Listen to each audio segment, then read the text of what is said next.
Mana sih remote TV? Jumlah pasien positif corona pada hari ini kembali bertambah. Ahmad Yuryanto, jubir penanganan corona menyatakan hasil pemeriksaan menyatakan dari laboratorium yang saya terima pagi ya, tentunya yang masuk itu kan pagi, mengalir terus sampai dengan siang. Nah ini kan kemudian baru dibawa ke kita akan mendapatkan datanya di pagi, mengalir terus sampai dengan siang. Nah ini kan kemudian baru dibawa ke Kok COVID naik terus ya? Emang nggak ada regulasi yang bagus di pemerintah? Ini biasanya rame nih di Twitter.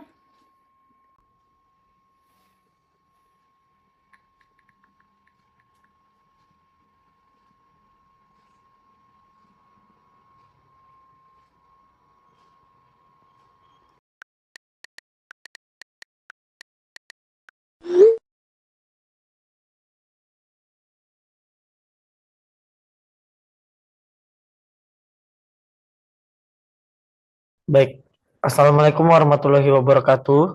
Shalom Om Swastiastu, Namo Buddhaya, salam kebajikan dan salam sejahtera untuk kita semua.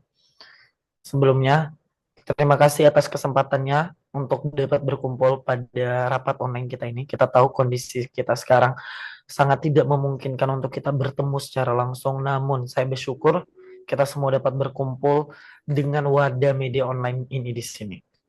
Seperti yang kita tahu kondisi kita dan seluruh negara yang ada di dunia sedang dilanda wabah COVID-19.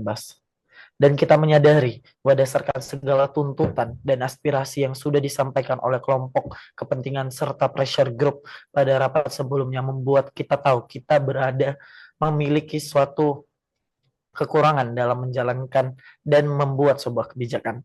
Namun saya berharap ini tidak menjadi sebuah kelemahan bagi kita tapi sebuah bentuk bagaimana cara lagi kita untuk terus berjuang dalam melawan wabah COVID-19 ini.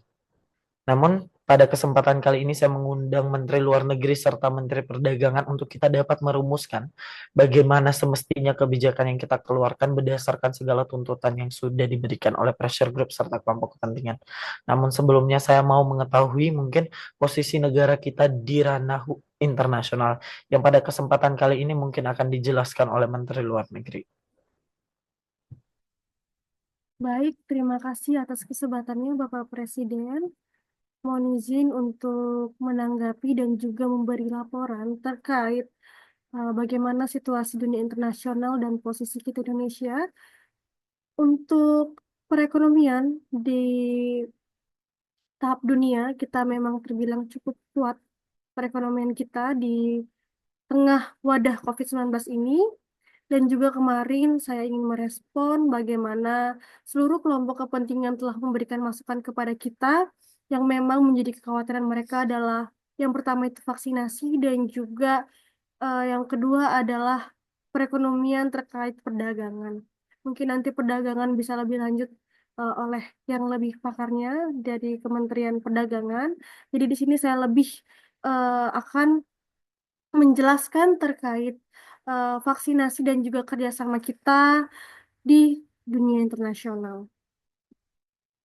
Bapak Presiden beserta jajarannya, kami terus melakukan diplomasi dengan berbagai negara dan juga organisasi internasional untuk memastikan ketersediaan vaksin yang adil dan merata. Kebijakan dari kami memang nantinya vaksin yang akan masuk ke negara kita yang berasal dari Tiongkok dan juga Amerika Serikat, karena kita sudah melakukan diplomasi dan bekerja sama. Namun dalam hal ini memang tidak semua rakyat Indonesia bisa langsung mendapatkan vaksin karena memang terbatas seperti yang telah dikatakan awal, dan juga vaksin ini menjadi rebutan oleh masyarakat internasional. Oleh sebab itu, nantinya vaksin yang masuk diharapkan dapat dikelola dengan baik dengan menentukan prioritas siapa yang akan mendapatkannya lebih dulu, terutama mereka yang bekerja sebagai pelayan publik. Dan juga mohon izin Bapak Presiden, yang kami khawatirkan adalah karena ini berasal dari luar, yang saya lihat juga di media banyaknya pro kontra terhadap vaksin ini, kita sebagai pemerintah harus meyakinkan kepada rakyat Indonesia bagaimana vaksin ini memang benar-benar aman untuk kita distribusikan langsung ke rakyat Indonesia. Mungkin itu laporan dari Kementerian Luar Negeri Indonesia. Kurang lebihnya mohon maaf. Terima kasih. Baik, sebelumnya terima kasih Bu atas penjelasannya. Kita tahu bahwa wabah COVID-19 tidak hanya berdampak bagi sektor hubungan luar negeri kita sebagai suatu negara. Salah satu dampak di sektor yang paling menjadi tuntutan bagi kita adalah sektor ekonomi. Mungkin pada kesempatan kali ini yang akan lebih menjelaskan terkait perdagangan kita, bagaimana dampak serta kondisinya akan disampaikan langsung dari Menteri Perdagangan. Oke, baik. Sebelumnya terima kasih Pak Presiden, serta jajarannya, dan Ibu Menteri Luar Negeri. Saya mohon izin untuk menjelaskan tentang kondisi saat ini Indonesia dalam sektor ekonomi, lebih tepatnya pada perdagangan. Kami sedang menyusun skema bantuan ekonomi yang lebih terarah untuk sektor-sektor yang terdampak paling parah, sambil memastikan ketersediaan pasokan barang kebutuhan pokok atau kebutuhan primer untuk lebih mudah dijangkau dan mendapatkan harga yang cenderung stabil dan murah untuk didapatkan masyarakat agar tidak terjadi kenaikan harga dan kelangkaan barang tentunya.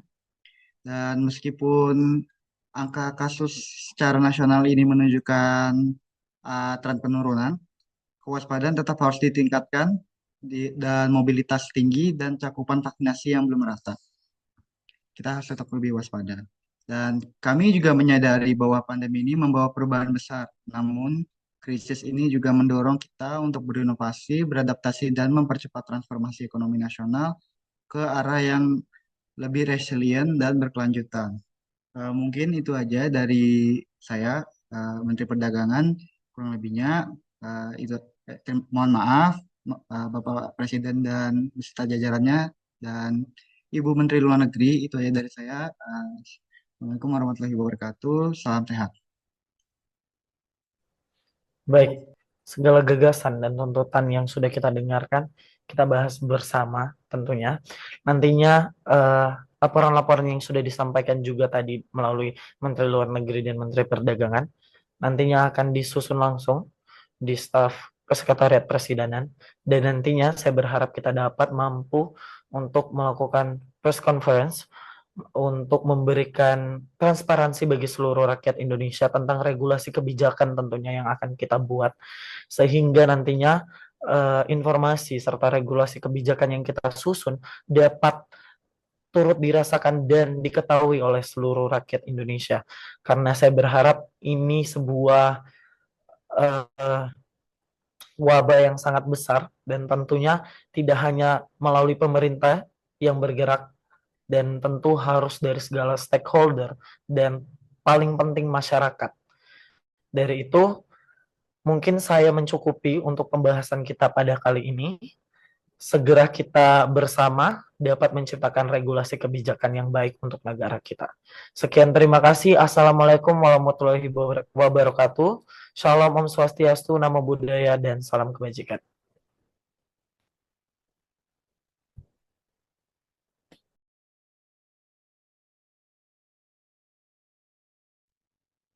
Assalamualaikum warahmatullahi wabarakatuh.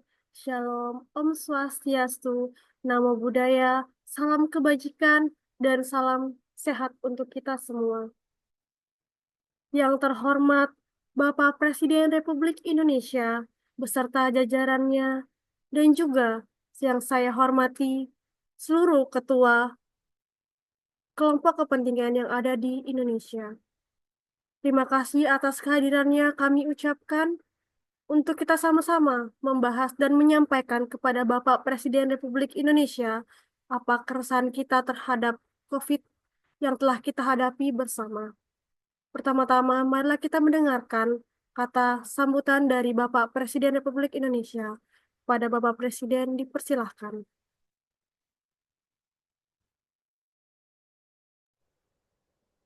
Baik, Assalamualaikum warahmatullahi wabarakatuh.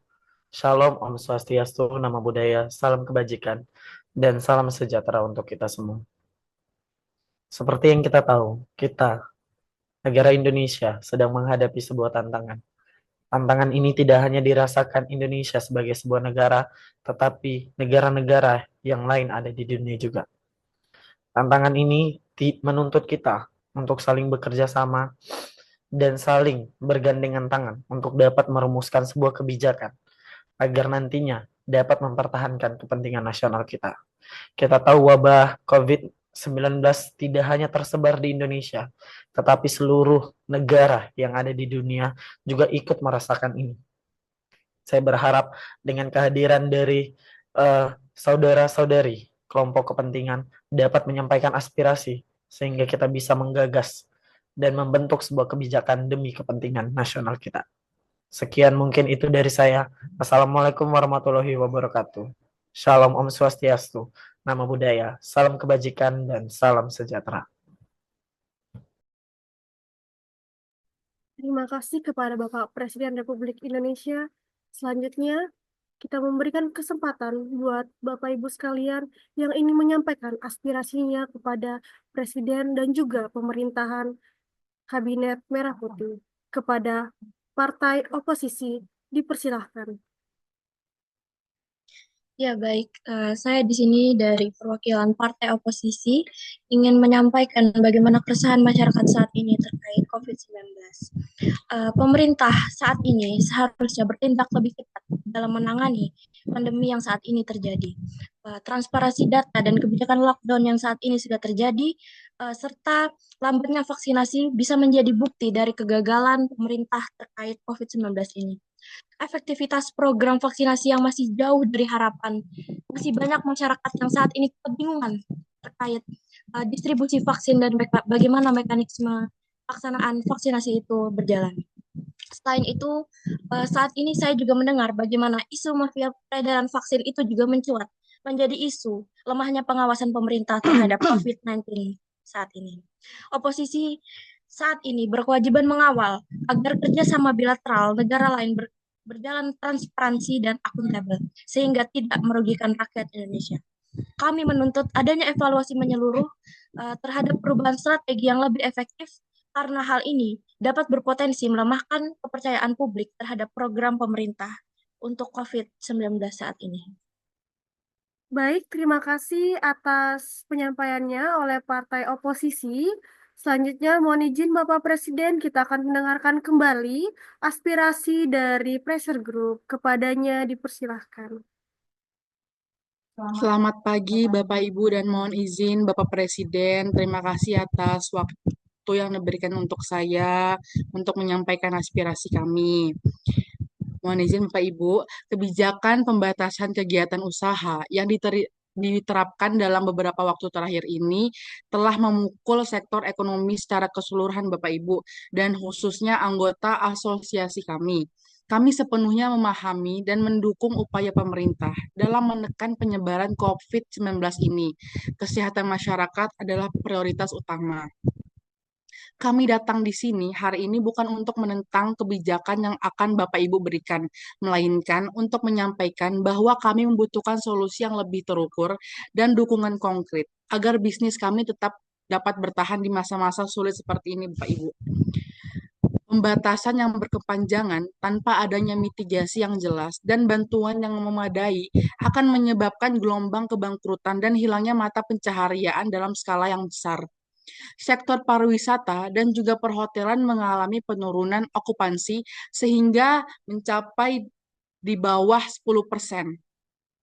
Restoran dan juga kafe harus tutup beroperasi dengan kapasitas yang sangat terbatas atau bahkan tutup total. Industri kreatif dan juga UMKM juga merasakan hal yang sama Bapak Ibu, dengan permintaan yang menurun drastis dan juga kesulitan dalam mempertahankan karyawan mereka. Kami menghadapi masalah likuiditas yang sangat serius pada masa ini Bapak Ibu. Kami memiliki beberapa tuntutan dan usulan. Yang pertama, kami membutuhkan kebijakan pembatasan yang lebih terukur dan berbasis data. Misalnya, pembatasan yang disesuaikan dengan zona resiko yang lebih mikro dan evaluasi berkala yang transparan. Yang kedua, kami memerlukan dukungan finansial yang lebih signifikan seperti subsidi upah, keringanan pajak dan retribusi, serta akses kredit dengan bunga rendah dan persyaratan yang mudah. Stimulus sebelumnya memang membantu meringankan beban, namun sayangnya belum mencakup sektor yang terdampak secara merata dan besarnya bantuan juga masih terbatas dibandingkan dengan kerugian yang kami alami, Bapak Ibu. Kami mendukung penuh upaya pemerintah dalam menekankan penyebaran virus COVID-19 ini. Namun dukungan ini akan lebih efektif jika kami juga memberikan kepastian dan saran untuk tetap bertahan secara ekonomi. Jika bisnis kami runtuh, pemulihan ekonomi pasca pandemi juga akan semakin sulit. Sekiranya itu yang dapat saya sampaikan untuk pertemuan kita pada hari ini, Bapak Ibu. Terima kasih atas waktunya. Wassalamualaikum. Baik, terima kasih atas penyampaian dan aspirasinya. Memang seluruh keresahan ini kita rasakan bersama, bukan cuma kita di Indonesia, namun seluruh masyarakat internasional juga ikut merasakan hal yang sama, Bapak Ibu sekalian. Terima kasih sekali atas bantuannya, kami mohon dukungannya. Memang seluruh sektor kena dampak dari COVID-19 ini. Namun, kami bersama Bapak Presiden akan terus berupaya untuk membantu rakyat Indonesia, baik di luar maupun di dalam negeri. Mungkin sekian rapat dari kita.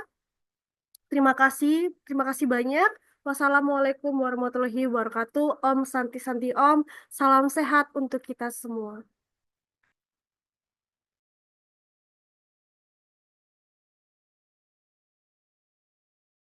Okay, good morning, Miss. Good morning. Thank you for your opportunity and your time because we can meet in Zoom meeting and we can talk about the pandemic. I have some question for you. I hope you can answer because it can be for policy in Indonesian. Okay.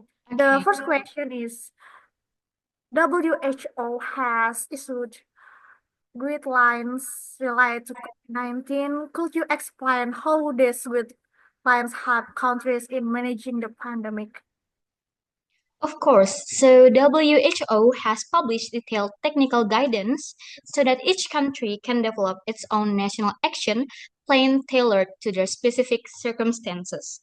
This includes health protocols, testing, contact tracing, and vaccination strategies. Okay. And what is the current status of COVID-19 vaccine development according to WHO? So there are about 20 vaccine candidates being developed to prevent COVID-19 infection. One of the most promising candidates is mRNA 1273, developed by the biotechnology company Moderna in the United States. What makes the mRNA 1273 vaccine stand out? So this vaccine was developed with funding support from the Coalition for Epidemic Preparedness Innovation or CEPI. Moderna was able to develop this vaccine candidate within just 42 days after receiving the genetic sequence of the SARS-CoV-2 virus. This is an extraordinary achievement in vaccine development speed. How is the clinical trial process for this vaccine progressing? So the first batch of the mRNA 1273 vaccine was sent to the National Institute of Allergy and Infectious Disease, NIEID, in the US on February 26, 2020 for phase 1 clinical trials involving 45 healthy volunteers. NIEID Director Anthony Fauci stated that the clinical trials could begin by the end of April 2020. What happens after phase 1 clinical trials? If phase 1 results are successful, further trials, including phase 2 and phase 3, must be conducted. And additionally, regulatory approval processes must be completed before the vaccine can be widely distributed. Although these processes can be expedited due to the emergency situation, it is estimated that the vaccine will be accessible to the public no sooner than 18 months after initial development. Are there other companies developing COVID-19 vaccines? Yes, actually, besides Moderna, major pharmaceutical companies such as Johnson& and Johnson and GlaxoSmithKline are also developing vaccines. Furthermore, research institutions like the National Institute of Health (NIH) in the US, the Pasteur Institute in France, and the University of Melbourne in Australia are actively working on vaccine development. Well, thank you for explanation. So, although vaccine development is progressing rapidly, there is still a long progress before vaccine can be widely used. Exactly. The speed of vaccine development is remarkable, but safety and efficacy remain the top priorities before vaccines can be administered to the general public. Okay, thank you very much, Miss. It can be a confederating in Indonesian, and Mhm. we hope can cooperation in the future. My pleasure.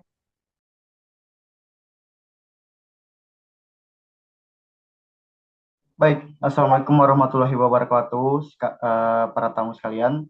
Pada rapat kali ini, kami akan membahas bagaimana cara dan kebijakan yang akan dikeluarkan dari berbagai sektor yang ada di Indonesia, terutamanya di akademisi dan dari Bapak Presiden RI itu sendiri, bagaimana cara memerangi virus COVID yang mulai mewabah di daerah-daerah kecil di Indonesia, dan mungkin dari akademisi dan Presiden RI akan memberikan tanggapan dan kebijakan dari mereka.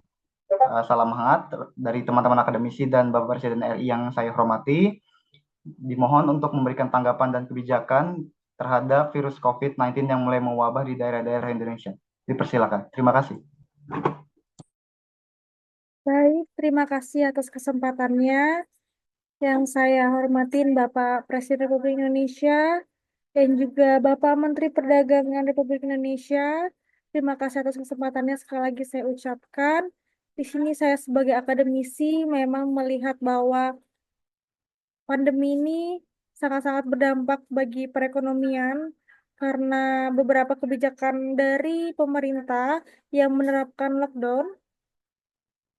Kami sangat paham sekali bahwasannya memang itu sangat diperlukan, tetapi dari kami menilai bahwa fenomena ini baiknya disesuaikan berdasarkan tingkat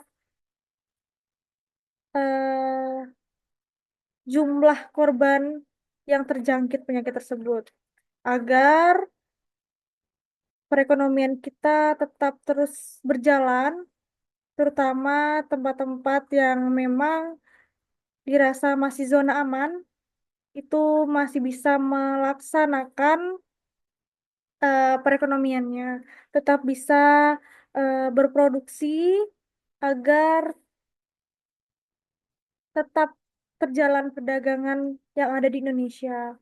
Dan juga untuk vaksinasi, kami juga sepemikiran juga dengan Kementerian Luar Negeri bahwasannya memang jika nanti akan ada vaksin, kami sudah mendengar kabar itu, Bapak. Mohon untuk didahulukan yaitu tenaga medis dan juga para pelayan publik yang memang membutuhkan seperti itu. Nantinya untuk masyarakat Indonesia, mungkin Bapak Presiden bisa mempertimbangkan untuk vaksinasi bisa berjalan bertahap. Mungkin bisa yang dari perkotaan dulu karena memang bersentuhan langsung dengan masyarakat luar dan juga aktivitasnya itu lebih padat dibanding tempat desa, namun bukan berarti kita mengecilkan di desa, tapi kita harus melihat juga prioritas. Sekian Bapak Presiden dan juga Bapak Kementerian Perdagangan yang bisa dapat saya sampaikan. Kami sangat membuka sekali jika memang ada kajian-kajian yang perlu kami bantu. Tentunya kami juga merasakan sekali dampak ini di keluarga kami, di orang sekeliling kami, bahkan di akademik pun demikian. Kami juga sangat salut dengan cepatnya tindakan dari Bapak dan Ibu sekalian, para kementerian dan juga jajarannya, karena sigap untuk terus melaksanakan pendidikan walau dalam situasi pandemi COVID. Mungkin itu yang dapat saya sampaikan. Terima kasih. Wassalamualaikum warahmatullahi wabarakatuh.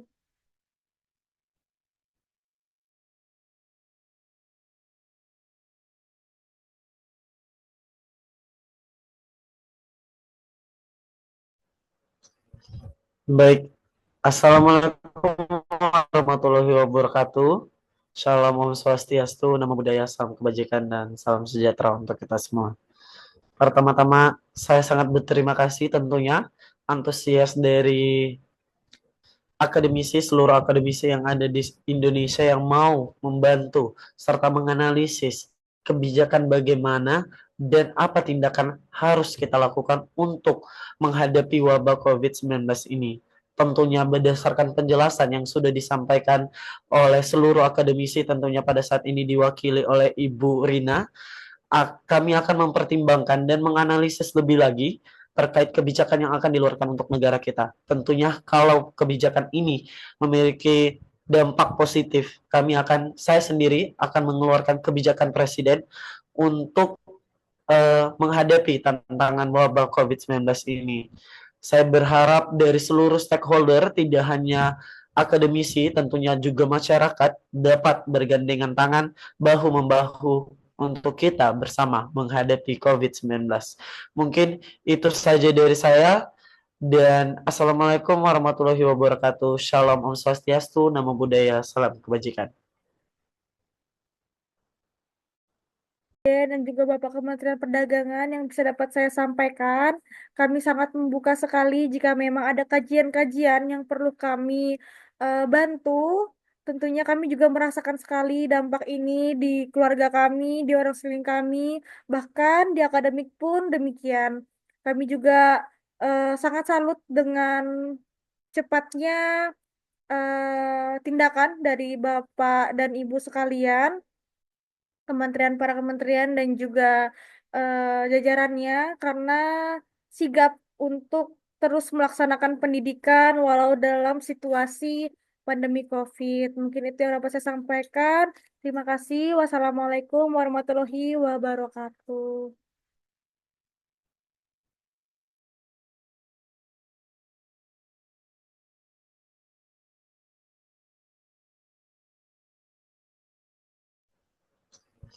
Baik, Assalamualaikum warahmatullahi wabarakatuh.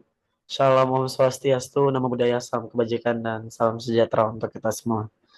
Pertama-tama, saya sangat berterima kasih tentunya antusias dari seluruh akademisi yang ada di Indonesia yang mau membantu serta menganalisis kebijakan bagaimana dan apa tindakan harus kita lakukan untuk menghadapi wabah COVID-19 ini.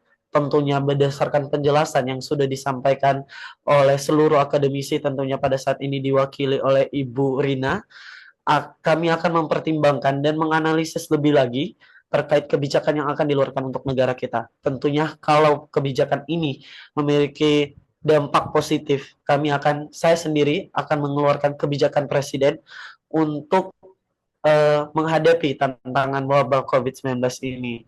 Saya berharap dari seluruh stakeholder, tidak hanya akademisi, tentunya juga masyarakat dapat bergandengan tangan, bahu-membahu untuk kita bersama menghadapi COVID-19. Mungkin itu saja dari saya, dan Assalamualaikum warahmatullahi wabarakatuh. Shalom Om Swastiastu, Namo Buddhaya, salam kebajikan.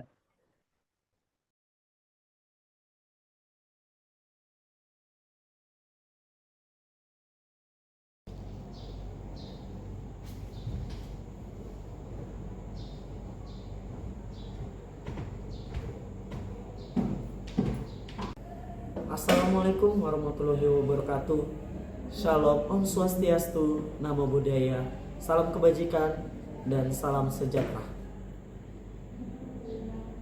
Menimbang bahwa pandemi COVID-19 telah menimbulkan banyak dampak yang signifikan terhadap kesehatan masyarakat, perekonomian nasional, dan kehidupan sosial masyarakat Indonesia, bahwa diperlukan langkah-langkah yang komprehensif dan terkoordinasi untuk mengatasi pandemi dan meminimalkan dampaknya, sehingga perlunya percepatan proses vaksinasi untuk mencapai kekebalan kelompok masyarakat, individu, serta seluruh masyarakat Indonesia. Mengingat Undang-Undang Dasar Negara Republik tahun 1945, Undang-Undang Nomor 6 Tahun 2018 tentang kekarantinaan kesehatan, undang-undang yang terkait dengan penanggulangan bencana dan perekonomian. Tujuan: melindungi kesehatan masyarakat dari dampak COVID-19, memastikan keberlangsungan perekonomian nasional, mempercepat proses vaksinasi untuk mencapai kekebalan kelompok individu masyarakat yang ada di Indonesia, menjaga stabilitas sosial ekonomi, kebijakan kesehatan, peningkatan kapasitas fasilitas kesehatan dengan memperkuat kapasitas rumah sakit, puskesmas, dan fasilitas kesehatan lainnya dalam menangani pasien COVID-19, menambah jumlah tempat tidur, ventilator, dan peralatan medis lainnya, memastikan ketersediaan obat-obatan dan alat perlindungan diri, penguatan sistem pengujian dan pelacakan dengan meningkatkan kapasitas pengujian PCR dan antigen, memperkuat sistem pelacakan kontak untuk memutus rantai penularan, pemanfaatan aplikasi digital dalam proses tracing, penerapan protokol kesehatan, memperkuat sosialisasi dan penegakan protokol kesehatan 3M, memakai masker, mencuci tangan, menjaga jarak, mendorong penggunaan aplikasi pelindung Peduli Lindungi, kebijakan lockdown, penerapan PPKM secara terukur dan berbasis data, disesuaikan dengan tingkat penularan di setiap daerah, pembatasan kegiatan masyarakat di sektor-sektor yang berpotensi menimbulkan kerumunan, pemberian bantuan sosial pada masyarakat yang terdampak PPKM, kebijakan ekonomi, dukungan untuk UMKM, pemberian bantuan modal kerja, subsidi bunga, dan merekonstruksi kredit untuk UMKM, peningkatan akses UMKM ke pasar digital, pelatihan UMKM untuk meningkatkan daya saing, stimulus ekonomi, penyaluran bantuan sosial kepada masyarakat yang terdampak pandemi COVID-19, peningkatan belanja pemerintah untuk proyek-proyek infrastruktur, pemberian insentif pajak untuk sektor-sektor yang terdampak, kebijakan ketahanan pangan, menjaga ketersediaan dan stabilitas harga pangan, mendorong produksi pangan lokal, memperkuat rantai pasok pangan, kebijakan vaksinasi, percepatan program vaksinasi, memastikan ketersediaan vaksin yang aman dan efektif, mempercepat distribusi vaksin ke seluruh wilayah Indonesia, meningkatkan kapasitas tenaga kesehatan untuk pelaksanaan vaksinasi, mengkampanyekan vaksinasi kepada seluruh lapisan masyarakat, prioritas vaksinasi, memberikan prioritas vaksinasi kepada tenaga kesehatan, lansia, dan kelompok rentan lainnya, memperluas cangkupan vaksinasi kepada seluruh rakyat Indonesia. Kerjasama internasional, menjalin kerjasama dengan negara-negara lain dan organisasi internasional untuk mendapatkan akses vaksin, mendorong transfer teknologi produksi vaksin, koordinasi dan implementasi, pembentukan tim koordinasi nasional yang melibatkan kementerian, lembaga terkait, pemerintah daerah, dan pihak swasta,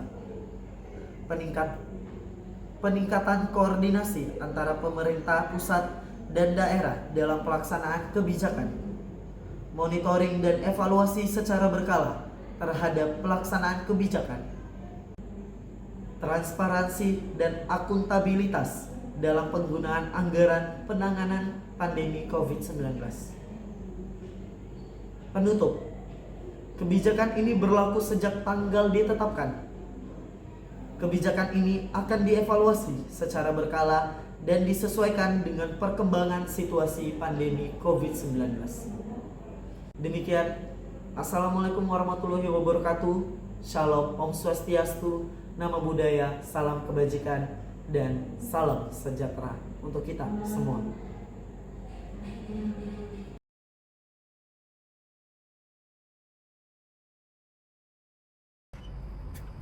Ini bantuan karena pandemi COVID-19. Oh iya, makasih ya Bu, terima kasih banyak. Terima kasih banyak ya Bu.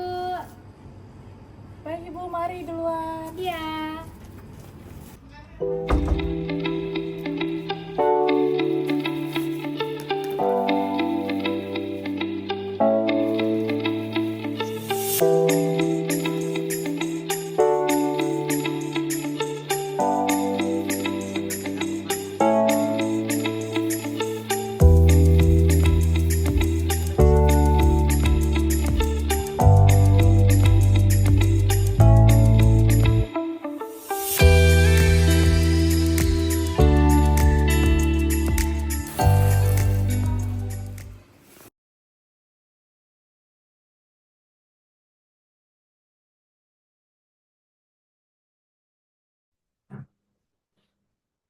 Baik, Assalamualaikum warahmatullahi wabarakatuh.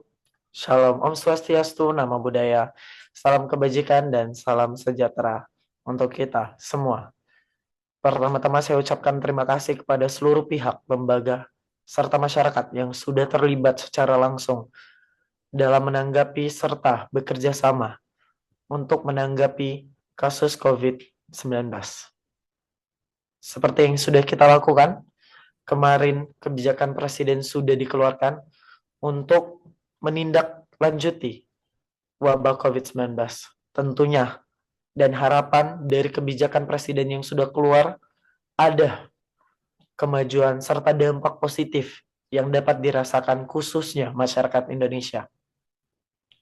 Dan saya berharap pada kesempatan kali ini kita dapat melihat serta meninjau dan mengevaluasi kembali kebijakan Presiden yang sudah dikeluarkan, agar nantinya kita tahu dampak dari kebijakan yang sudah dikeluarkan.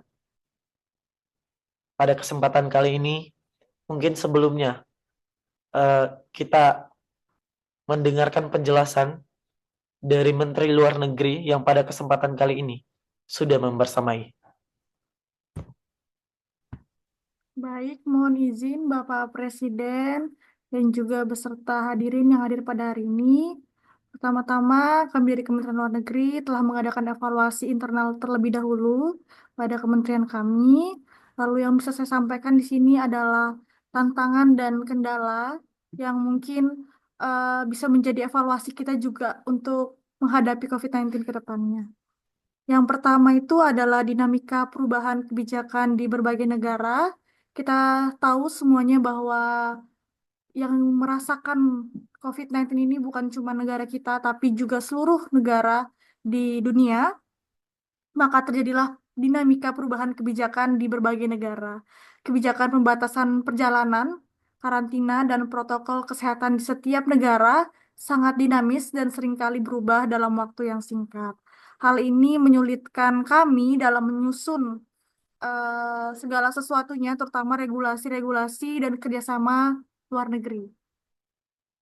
Lalu, keterbatasan sumber daya, penanganan pandemi terutama dalam hal repatriasi dan pemberian bantuan kepada warga negara Indonesia yang berada di luar negeri, imigran kita yang perlu kita juga pikirkan bersama karena memang mereka adalah tanggung jawab kita Indonesia, baik finansial maupun juga perekonomian mereka. Lalu komunikasi dan koordinasi yang kompleks melibatkan banyak pihak baik dalam maupun di luar negeri karena keterbatasan jaringan dan juga kurangnya komunikasi karena kita memang benar-benar lockdown ya Pak, dan juga di luar negeri juga sama demikian karena kasus mereka juga jauh lebih tinggi daripada kita, maka dengan adanya perbedaan regulasi itu yang akan membuat terhambatnya kebijakan kita untuk berjalan, terutama untuk warga negara kita yang sedang di luar negeri. Lalu ada isu baru Pak, yaitu isu perlindungan data dan privasi. Kita lagi menggerakkan untuk penguatan pemanfaatan platform digital dan pengumpulan data warga negara Indonesia yang berada di luar negeri untuk kita memperkuat perlindungan data dan privasi yang perlu kita atur lagi lebih baik dan juga kita masukkan dalam regulasi selanjutnya. Lalu yang perlu juga kita pikirkan bersama yaitu situasi darurat yang tidak terprediksi karena kita masih belum tahu bagaimana ke depannya, apakah wabah COVID ini segera berakhir atau malahan kita akan menghadapi tantangan global yang lebih besar karena yang kita tahu ya bahwa vaksin terus goncarkan di Indonesia, namun itu belum kuat Bapak ternyata. Itu hanya sebagai batasan awal untuk kita melangkah ke pasca COVID-19 ini. Gitu. Jadi memang kita benar-benar harus berdampingan lagi hidup dengan COVID atau wabah COVID ini memang bisa kita atasi bersama seperti itu. Lalu evaluasi efektivitas regulasi dan dampaknya. Yang pertama, mohon izin melaporkan Bapak jumlah WNI telah berhasil direpatriasi dengan aman dan sehat. Lalu kita telah mengadakan survei juga bahwa tingkat kepuasan warga negara Indonesia terhadap pelayanan dan bantuan yang diberikan oleh perwakilan Republik Indonesia di luar negeri itu cukup memuaskan Bapak, karena memang setelah kami data, kami bagikan secara merata dan harapannya imigran-imigran kita ini bisa tetap bertahan hidup walau di luar negara kita. Lalu ada efektivitas diplomasi kesehatan, yaitu vaksin dan obat-obatan yang terus kita lakukan dari Amerika dan juga Tiongkok untuk vaksinasi. Seperti itu.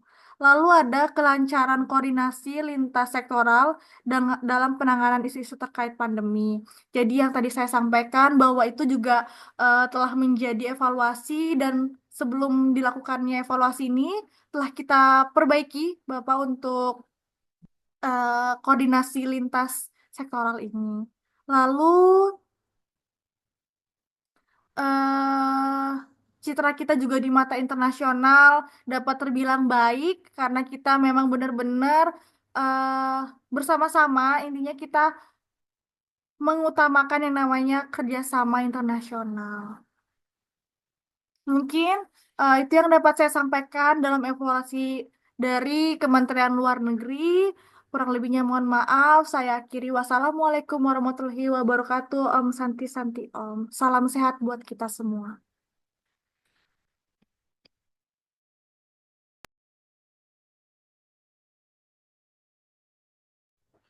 Baik, sebelumnya terima kasih Ibu Menteri Luar Negeri untuk penjelasan evaluasi, khususnya dari Kementerian Luar Negeri dari regulasi kebijakan.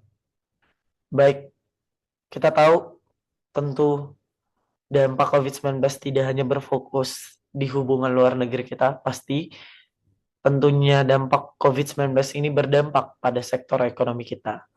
Mungkin saya berharap pada kesempatan kali ini Menteri Perdagangan mampu menjelaskan evaluasi dari regulasi kebijakan yang sudah dikeluarkan? Baik, terima kasih sebelumnya Bapak Presiden atas izinnya untuk menyampaikan kebijakan dan regulasi terhadap COVID-19 dalam sektor ekonomi.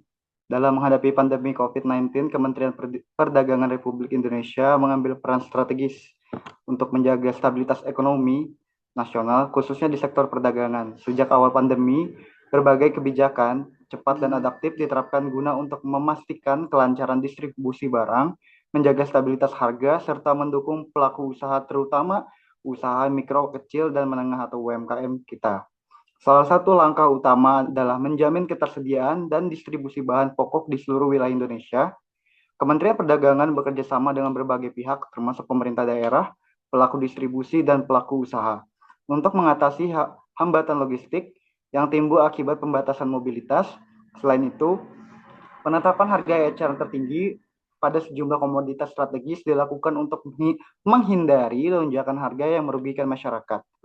Kementerian juga mendorong percepatan transformasi digital bagi pelaku UMKM dengan mengadakan pelatihan daring dan fasilitasi akses ke platform perdagangan elektronik. Ini menjadi langkah penting untuk menjaga keberlangsungan usaha di tengah perbatasan fisik. Dalam hal evaluasi, Kementerian Perdagangan secara berkala melakukan pemantauan terhadap pelaksanaan kebijakan melalui laporan lapangan dan koordinasi lintas sektor. Evaluasi ini juga menunjukkan bahwa sebagian besar distribusi bahan pokok berjalan lancar, meskipun ada tantangan awal pada masa pandemi. Namun, beberapa kendala masih ditemukan seperti keterlambatan pasokan di daerah terpencil dan hambatan pada ekspor-impor karena kebijakan negara mitra dagang. Sebagai tindak lanjut, Kementerian memperkuat kerjasama internasional dalam menyusun strategi pemulihan perdagangan nasional pasca pandemi, termasuk dengan memperluas pasar ekspor dan memperkuat ketahanan rantai pasok domestik. Secara keseluruhan, respons Kementerian Perdagangan terhadap pandemi COVID-19 menekankan pada fleksibilitas kebijakan, perlindungan konsumen, serta dukungan pelaku usaha sebagai bagian dari upaya menjaga stabilitas ekonomi nasional di tengah krisis global. Mungkin itu saja regulasi dan evaluasi dari Kementerian Perdagangan. Kurang lebihnya, terima kasih Bapak Presiden dan para hadirin sekalian.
I'll blow up into smithereens and spew my tiny symphony all up and down a city street while trying to put my mind at ease. Like finishing this melody, this feels like a necessity. So this could be the death of me, or maybe just a better me. Now coming with the timpanis and take a shot of Hennessy. I know I'm not there mentally, but you could be the remedy. So let me play my violin for you.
Hercules and his gold, Hercules and his gifts, Spider-Man's control, and Batman with his fist. And really I don't see myself upon the list, but she said where she wanna go, how much she wanna risk. I'm not looking for somebody with some superhuman gifts, some superhero, some fairy tale bliss. Just something I can touch you, somebody I can kiss. I want something just like this.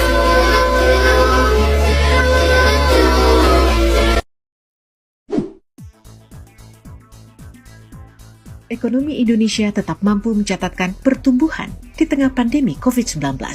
Demikian dinyatakan Menteri Investasi Kepala Badan Koordinasi Penanaman Modal BKPM, Bahlil Lahadalia, saat membuka diskusi daring pada Selasa 21 September. Menurut Bahlil, pertumbuhan ekonomi termasuk investasi pada kuartal kedua 2021 tumbuh 7,07%, dengan kontribusi dari konsumsi sebesar 57% dan investasi 31%. Khusus untuk investasi, pada kuartal kedua, pertumbuhannya adalah sebesar 8,3%.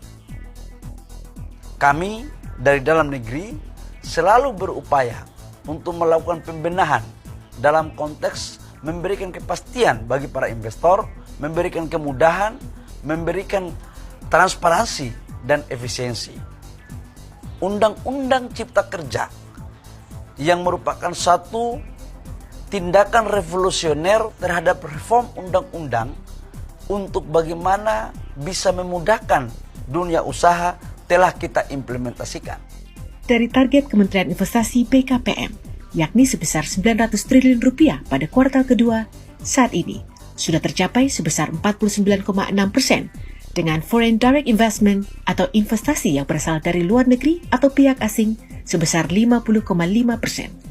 Berdasar hal itu, dapat disimpulkan bahwa kepercayaan dunia internasional kepada Indonesia mulai membaik, dengan Swiss masuk dalam 5 besar negara yang berinvestasi di Indonesia pada kuartal pertama, dan Belanda masuk 5 besar berada di posisi ketiga negara yang berinvestasi di Indonesia pada kuartal kedua 2021.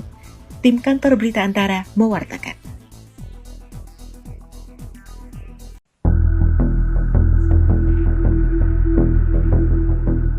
Presiden Joko Widodo mengumumkan berakhirnya status pandemi COVID-19 di Indonesia. Terhitung mulai Rabu 21 Juni 2023, masyarakat di Indonesia akan mulai memasuki masa endemi COVID-19.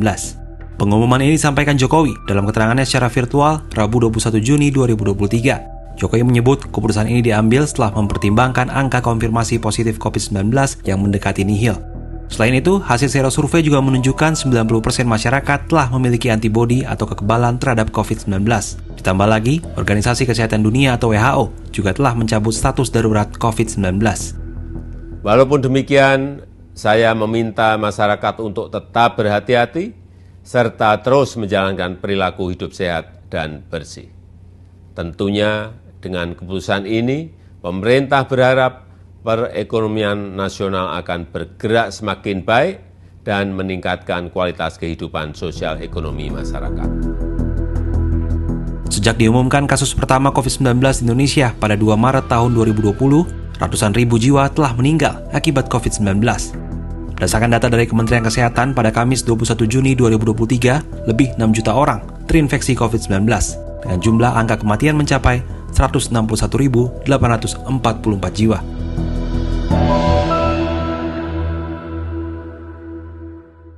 Selamat pagi pemirsa, Anda menyaksikan Headline News Metro TV.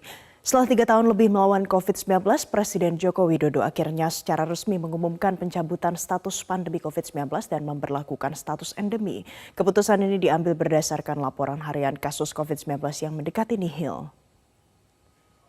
Pemerintah memutuskan untuk mencabut status pandemi dan kita mulai memasuki masa endemi. Keputusan ini diambil pemerintah dengan mempertimbangkan angka konfirmasi harian kasus COVID-19 mendekati nihil. Hasil sero survei menunjukkan 99% masyarakat Indonesia sudah memiliki antibodi COVID-19. WHO juga telah mencabut status Public Health Emergency of International Concern. Walaupun demikian, saya meminta masyarakat untuk tetap berhati-hati serta terus menjalankan perilaku hidup sehat dan bersih. Tentunya dengan keputusan ini, pemerintah berharap perekonomian nasional akan bergerak semakin baik dan meningkatkan kualitas kehidupan sosial ekonomi masyarakat. Indonesia disebut menduduki peringkat pertama di ASEAN dalam daftar Indeks Pemulihan COVID-19 yang dirilis Nikkei Asia per 30 September 2021. Hingga 10 Oktober 2021, Indonesia mencatat pasien positif COVID-19 di 34 provinsi berjumlah di bawah 1.000 kasus. Bahkan 18 dari 34 provinsi di Indonesia memiliki status 0 kasus kematian. Dilansir Tribunnews.com, juru bicara pemerintah untuk COVID-19, Dr. Raisa Broto Asmoro memberikan penjelasan. Pihaknya menyatakan bahwa situasi pandemi COVID-19 di Indonesia semakin terkendali. Dari data yang diterima, sekitar 24 provinsi memiliki kasus kesembuhan lebih banyak ketimbang angka konfirmasi terbaru. Pada daftar Indeks Pemulihan COVID-19 yang dirilis Nikkei Asia pada 30 September lalu, Indonesia menduduki urutan pertama di ASEAN dan yang ke-54 dari 122 negara yang diteliti di dunia. Disebutkan bahwa dari hasil penilaian menjelaskan semakin tinggi peringkatnya maka semakin dekat dengan pemulihan. Hal itu disebut hasil dari kerja keras dari seluruh lapisan mulai dari masyarakat, tenaga kesehatan hingga pemerintah sangatlah berperan. Percepatan vaksinasi COVID-19 dan penerapan protokol di masyarakat juga sangat membantu. Lantaran kasus mulai berkurang, kini pemerintah mengizinkan kegiatan masyarakat dilakukan kembali. Tentunya aktivitas harus dilakukan dengan peraturan protokol kesehatan ketat. Diinformasikan bahwa saat Indonesia mengalami puncak pandemi COVID-19, Indonesia melaporkan hampir 50.000 kasus COVID-19 dalam sehari. Namun, pada Senin 11 Oktober 2021 kemarin, Indonesia melaporkan 620 kasus harian. Atas kabar tersebut, pemerintah masih terus waspada, yakni dengan masih diterapkannya pemberlakuan pembatasan kegiatan masyarakat atau PPKM, meski mobilitas masyarakat dibuka secara bertahap dengan protokol kesehatan yang ketat.